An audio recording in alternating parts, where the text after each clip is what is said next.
Hey, it's Ben Brock Johnson, executive producer of podcasts at WBUR. We've been working really hard on a new podcast called Violation. It's a show about a famous writer, a murder, and who pulls the levers of power in the justice system.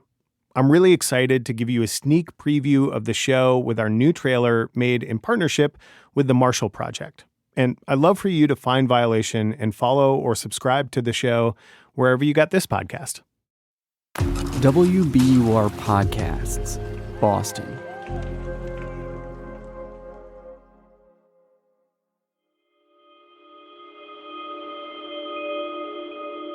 In 1986, as a teen at summer camp, Jacob Weidman murdered fellow camper Eric Kane. As Eric slept, Weidman stabbed him twice in the chest. One 16-year-old stabbing another to death in his sleep while on a trip to the Grand Canyon. I woke up and saw those things and, did what I did.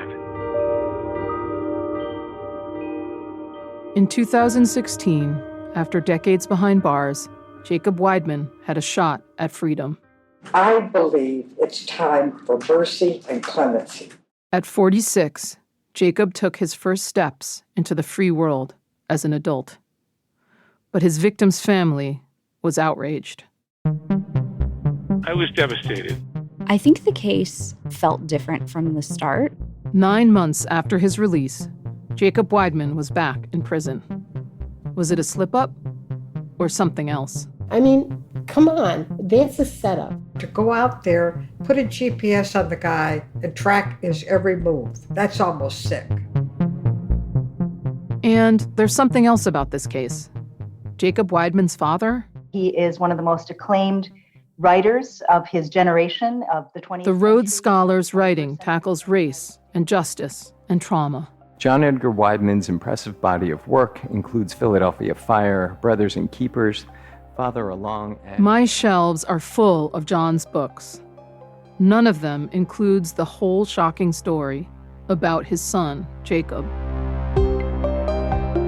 I'm Beth Schwartzapfel, and this is Violation, a new podcast about who pulls the levers of power in the justice system. My name is Jacob Edgar Weidman, and my ADC number is 0. When someone commits a terrible crime, how much time in prison is enough? And who gets to decide? Question, what's next for Jacob Weidman? How long can they keep him on supervised release? Indefinitely. He basically is going to be I will continue to say, until I'm not able to say it anymore, that I did not violate any of the conditions of my parole. I am convinced that this guy, he will go and do it again. I have no doubt about it, and I'm scared.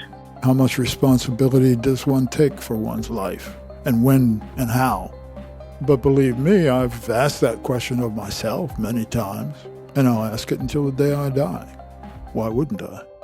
Violation from WBUR and the Marshall Project, coming in March 2023 on Apple Podcasts or wherever you listen.